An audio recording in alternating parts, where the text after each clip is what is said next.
Hey guys, welcome back. Today we're going to talk about the kings of the battlefield, assault mechs. These behemoths of destruction weigh in at about 80 plus tons. They deliver massive firepower to the battlefield, and they do it in style. If you want to crush your enemies, see them driven before you, and hear the lamentations of their women, these are the mechs for you. This list is not intended to be an exhaustive mech-by-mech analysis of the assault class. Rather, I'm going to discuss some of my favorite assault mechs today. I will give you my reasons for selecting these chassis and try to discuss their pros and cons. All of these selections were made from extensive testing, both in the campaign and in instant action sessions. The first mech on our list today is one of my all-time favorites, the Victor. This is an 80-ton beastie, sporting impressive firepower as well as surprising speed and agility not normally found in this weight class. The Victor is usually characterized by a formidable autocannon in the right arm, jump jets, and more speed than most assault mechs can achieve. As you can see, I have mine kitted out with the LBX-10 solid slug autocannons with 3 tons of ammo, 3 SRM missile launchers with 1.5 tons of ammo, and 2 medium lasers. Double heat sinks in the engine help to keep the cooling rating at an acceptable 1.4, while I have raised the armor to a total of 464. You could add a few points to the head and maybe add 1 or 2 points to the rear armor.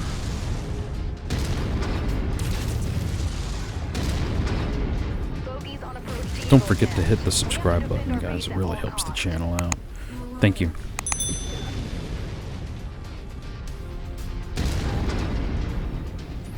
As you can see, the LBX-10 solid slugs, with 2 of them, allows you to put 20 points of damage with pinpoint accuracy out to 500 plus meters. And then when you get them in under 300, 340, you can start applying the SRM launchers, which with basically an SRM 12 times 2, that's 24 points of damage. And then you can see how maneuverable and how versatile the jump jets make the Victor. And you can jump over walls, jump over obstacles and terrain, and get into places the enemy does not expect something with this much firepower to be. The medium lasers are there so that you can take out turrets and tanks without burning ammo. And of course, the SRMs and the LBX solid slugs are there for killing things that need to die. But you can do it with great effectiveness, but you're also going 64 kph, which not very few, but most assault mechs just can't get up to that speed. And the torso twisting and the turning of the Victor, it's just flat out more maneuverable than most assault mechs you're going to see on the battlefield.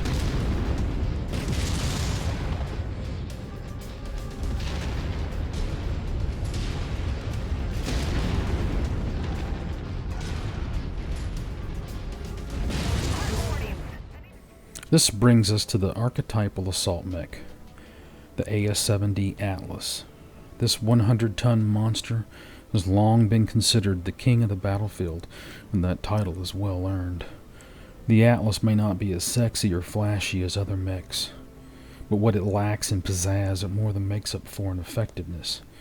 You could fill your entire drop deck with this mech and dominate the battlefield in Mechwarrior 5. As many of you know, I criticize the AI of Mechwarrior 5 frequently. That is why I've worked to find the mechs that are best suited for your brain-damaged lance mates to pilot.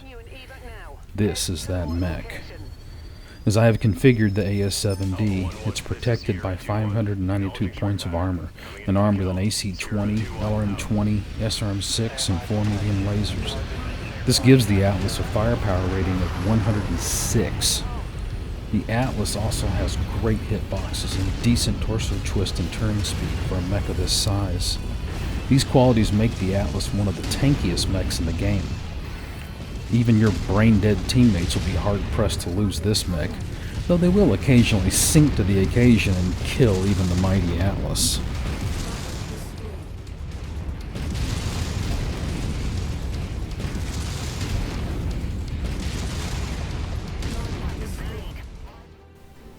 Next, we have a really fun mech, the Highlander hero mech, the Heavy Metal.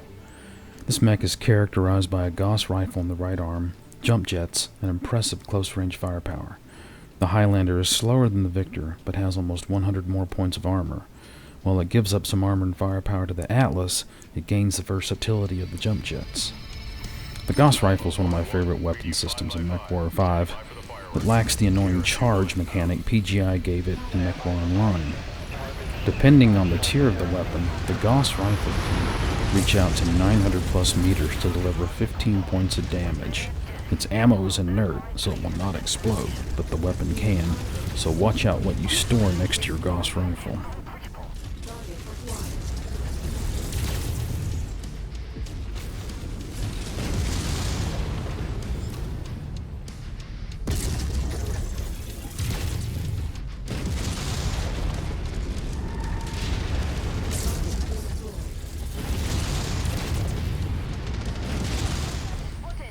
The two medium lasers are there to allow you to clean up turrets and trash, VTOLs, tanks. The heavier tanks, you'll want to use the medium lasers and the SRM launchers. I try not to blow Gauss rounds on small trash targets. I want to save my Gauss for heavy tanks and battle mechs. But you can see that the heavy metal it's a very versatile mech. With the SRMs, the medium lasers, and the Gauss rifle, as long as you concentrate your firepower and don't spread it around different armor panels, you can drop big mechs very quickly. You just want to hammer on that center torso and get him down as quickly as possible with the least ammo expended.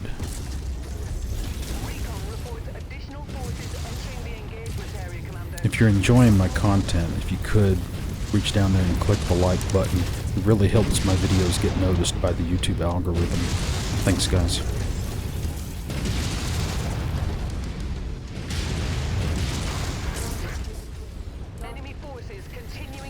You can use the heavy metal differently than you can other heavy mechs, and it's because of the jump jets. The jump jets give you the option to take shots above and around terrain that you normally couldn't pull off. The trick is you have to hit the apex, wait, let the reticle drop back down before you fire. If you try to fire while going up with the jump jets, the aim is all over the place and it's very difficult, if not impossible, to hit.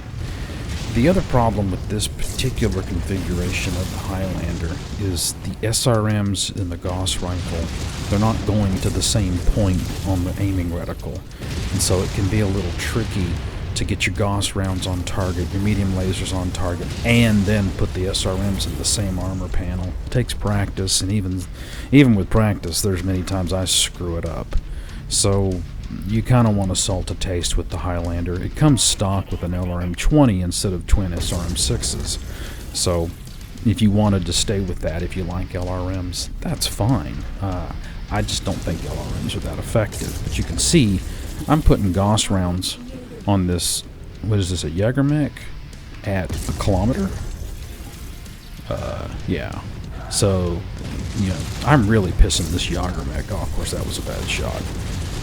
But you can reach out to 1 kilometer and tap them with the Gauss rifle, and if they want to come in close, you can brawl. You can do that too. So, absolutely fantastic mech. I really enjoy this mech. One thing you need to be careful of with the Highlander and the heavy metal is you want to make sure you're twisting away and protecting that right arm. You just can't afford to lose that Gauss rifle.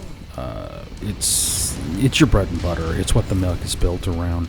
So you really have to protect that right arm. Watch for your tendency to face hug enemies that are firing on you. If they're ignoring you like this guy's ignoring me, then don't bother. But once they start to engage you, try to get all your weapons out in a salvo and then twist away, protect that arm, and then twist back and give them what for.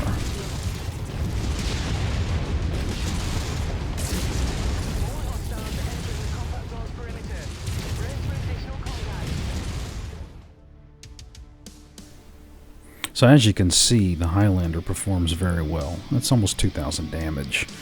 It can take a beating, and it can hand one out. This particular build, though, I found it to be too cool, if there is such a thing. So I would take a little bit of a few of the single heat sinks, one or two of them out, and add some ammo. I don't think you need a coolness rating above, a cooling rating above 2.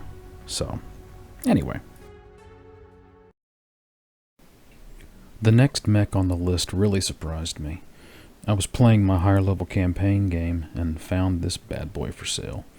I jumped out to instant action to examine the mech before buying it, and boy was I shocked by what I found. The Zeus SK, or Skokomish. This is an MWO variant built around an XL engine and Endosteel chassis, giving this mech plenty of extra tonnage to play with. What you get is an 80-ton assault mech, similar to the Victor, but armed with an LBX-10 solid slug autocannon in the left arm, 4 SRM-6 Artemis missile launchers, 2 medium lasers, double heatsinks, and mask. The Skokomish winds up with slightly more armor than the Victor. What makes this mech so special is the mask. It can do short sprints of 97 kph, and its normal speed is 64 kph, so it's quick for an assault mech. But it's really fast when you hit the mask. If you can flank your enemy, they will find your 77-point firepower rating a rather unpleasant thing to have pounding on their back on. The problem I find with the Skokomish is its strength, the speed and maneuverability. This is a mech you will get fairly late in the game. You will be taking it on much higher difficulty missions, and as such, it will be in environments that usually need Atlas levels of armor. You can get this mech into very hairy situations because it's so quick and agile, and it might not have the armor to take the pounding it is going to attract. The AI in this game punishes players who do too much damage or attract too much attention. This, sadly, is something the Zeus SK is very good at doing. If driven carefully, this mech can be amazing. You have to pick your moments and then capitalize on them. While other assault mechs rely on raw armor and firepower to win the day, the Skokomish can use cunning and tactics to punch way above its weight class.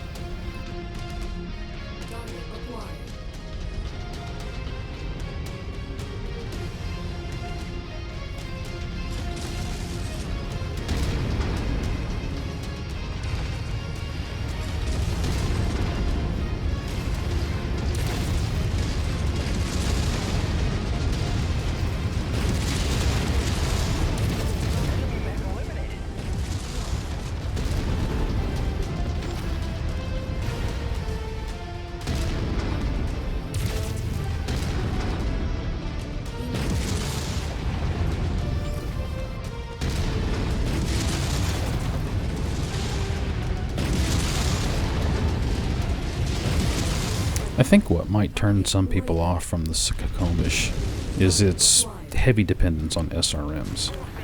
If you're not handy with the SRM weapon system, the Skokomish probably isn't going to work for you, because I really don't think stacking this thing up with LRMs is going to work.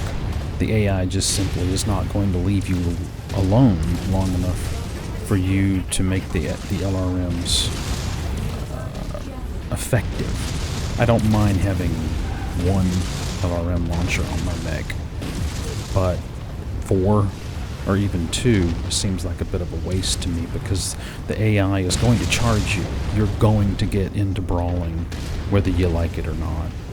If you can get used to the SRMs, and if you can become competent with them, or even good with them, this mech can absolutely lay waste to the battlefield. And you've got the LBX-10 for medium range to just on the bottom end of what I might call long range. But the mask is just absolutely amazing when paired with SRMs, because you can use the mask to get yourself into position to use those SRMs. Mask isn't really going to make any, I don't think it's going to make any difference when it comes to implementing LRMs. I mean, who really cares? You know, you should be 6, 7, 800 meters away spamming alarms, and repositioning yourself isn't really that big a deal unless you're trying to run away and keep them at arm's length. So yeah, SRMs for the Skokomish, and if you don't like our SRMs, or then you're not going to enjoy this mech. That's just all there is to it.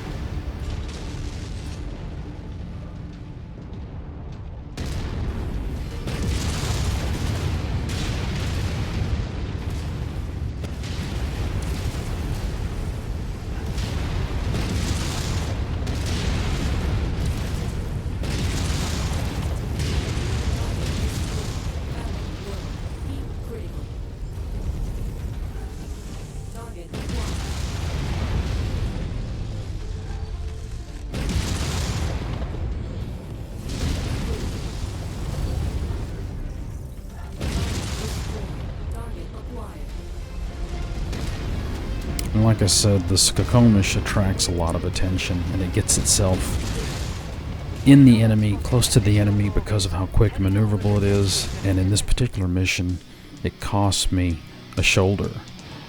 You really have to watch for that, but you can see 1400 damage, almost 1500, and 500 soaked. A really good performance from a very solid mech. Just be careful with it. Now, for what is probably one of the least surprising entries on this list, the King Crab. Still, it might not be the twin AC-20 King Crab you were expecting. I have a lot of respect and love for that mech, but my favorite crab is the KGC CAR, equipped with 4 autocannon 5s. And not ultras, nope. I prefer the single slug of the standard AC-5 to the spread out burst shot of the UAC 5s. The standard AC-5s can reach out to 650 meters and beyond with higher tier versions, and have a respectable muzzle velocity of almost 1,000 meters per second. With 4 of these bad boys equipped, you are slamming the target for 20 points of damage every 2 seconds. Not much lives under that kind of firepower. The mech also has almost 640 points of armor and 2 SRM 6-packs to add to the Daka punch of this 100-ton monster. It has a speed of 48.6 kph, which is average for a 100-ton mech. Its torso twist and turning can be called sluggish, if I'm being kind. It runs as cool as ice and has copious amounts of ammo. If anything, this crab kinda clanks around like a box of pots and pans, so watch out for ammo explosions. But if your enemies are all smoking ruins, they can't shoot your ammo, or can they? I find the enemy king crabs are easy to CT, so I try to torso twist often to spread the damage away from the massive red bullseye that is the front of the mech. It is a tad slow for larger maps, but I will take the longer walks to the dropship, so I can stomp around with quad AC-5 Daka.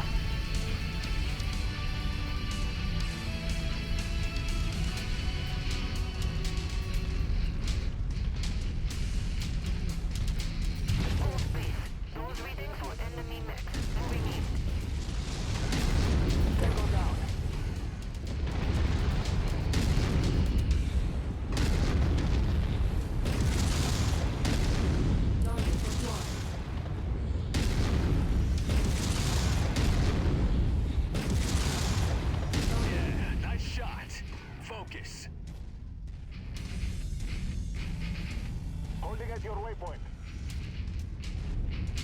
On mark at waypoint. In position, Commander. Enemy mech eliminated. Combat vehicle rolling in. Be sure to take it to pause. At requested location. One bad thing about the King Crab is PGI has patterned the spread of the guns based on the arms, and the arms hang a little low, and you can see here they hit the dirt burn in front of the mech. So you do need to be aware of these somewhat low-hanging arms, but I'll put up with it. For this kind of firepower and this kind of survivability, yeah, I'll take that deal all day long.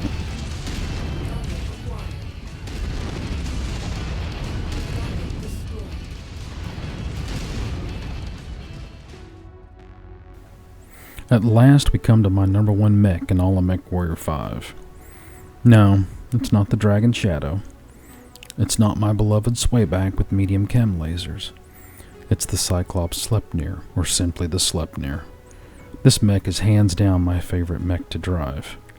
It's funny because I could never find a base model Cyclops that I enjoyed driving, nor one that I felt confident to give to the AI.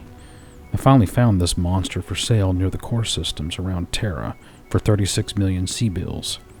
It was worth every penny, and I'd pay more. The Sleipnir is unique in that it is a 90-ton assault mech with 544 armor, cruises along at almost 65 kph. These fantastic qualities all pale before the final and best characteristic this mech has to offer: twin Gauss rifles. The 4 medium lasers are fine. The SRM-4 is mostly an afterthought. What really matters is 30 points of pinpoint damage at 660 meters with a muzzle velocity of 2,000 meters per second. The rate of fire is a tad low at 1 shot every 6 seconds, but remember, that's for only 1 point of heat. With fire, cave in their armor, and then you twist away. As I have the Sleipnir configured, you will rarely, if ever, overheat. The mech is more survivable than the Victor or the Skokomish, quicker than the King Crab, and less vulnerable to ammo explosions, and far cooler than any other assault mech I have driven. I might drop one double heatsink for more Gauss ammo, but otherwise, I think it's near perfect.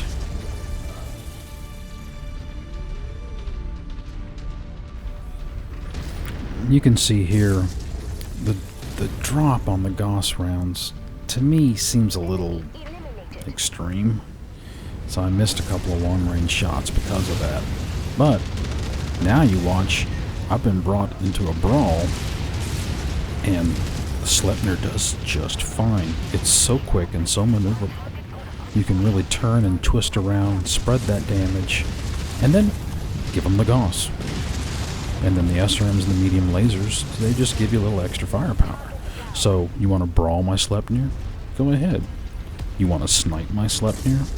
Go ahead. This bad boy has all the answers. I mean, I can't imagine what the shortcoming is to this mech, other than it is hard to find, you gotta catch it for sale, and it is one of the most expensive mechs I've ever bought. But its capabilities are just beyond fantastic. It's fast, it's got lots of armor, it has twin Gauss. I mean, 4 medium lasers is an autocannon 20. You know, that's 20 points of damage. You gotta hold them on target while they burn, but that isn't so hard. It's just an absolutely fantastic, beastly mech.